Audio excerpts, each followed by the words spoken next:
വെള്ളക്കെട്ട് സംബന്ധിച്ച തർക്കത്തിനിടെ പട്ടിക വിഭാഗക്കാരെ ഭീഷണിപ്പെടുത്തുകയും ജാതീയമായി അധിക്ഷേപിക്കുകയും ചെയ്ത വാർഡ് കൗൺസിലറെ അറസ്റ്റ് ചെയ്യാത്തതിൽ പ്രതിഷേധം ശക്തമാകുന്നു.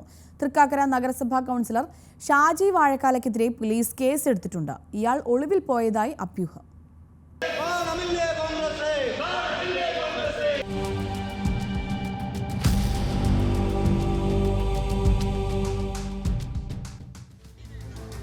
കോൺഗ്രസ് നേതാവും തൃക്കാക്കര നഗരസഭാ കൗൺസിലറുമായ ഷാജി വാഴക്കാലയുടെ ജാതി അധിക്ഷേപത്തിനെതിരെ നടപടി ആവശ്യപ്പെട്ട് LDF കൗൺസിലർമാർ തൃക്കാക്കര അസിസ്റ്റന്റ് കമ്മീഷണർ പോലീസ് സ്റ്റേഷനിലേക്ക് പ്രതിഷേധ മാർച്ച് നടത്തി.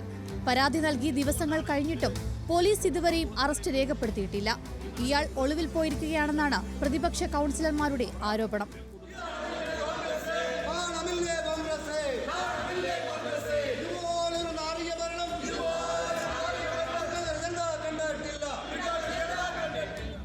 കഴിഞ്ഞയാഴ്ചയുണ്ടായ കനത്ത മഴയിൽ വലിയകുളം സ്വിമ്മിംഗ് പൂളിന് സമീപത്തുള്ള വീടുകളിൽ വെള്ളം കയറി വീട്ടുപകരണങ്ങളടക്കം നശിച്ചു.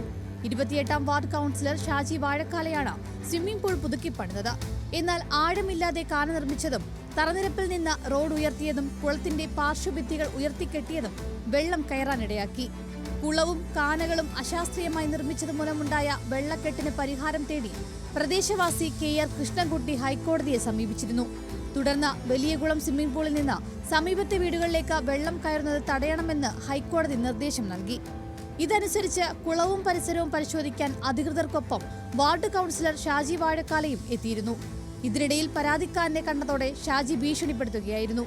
ഇവിടെ ജീവിക്കാൻ അനുവദിക്കില്ലെന്ന് ആക്രോശിക്കുകയും പ്രായം ചെന്ന മാതാപിതാക്കളെയും ഭിന്നശേഷിക്കാരനായ മകനെയും അസഭ്യം പറയുകയും ചെയ്തതായാണ് പരാതി.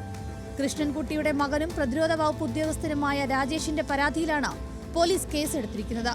ഷാജി ഭീഷണിപ്പെടുത്തുന്ന ദൃശ്യങ്ങളും തെളിവായി ഹാജരാക്കിയിരുന്നു. ന്യൂസ് മലയാളം, കൊച്ചി.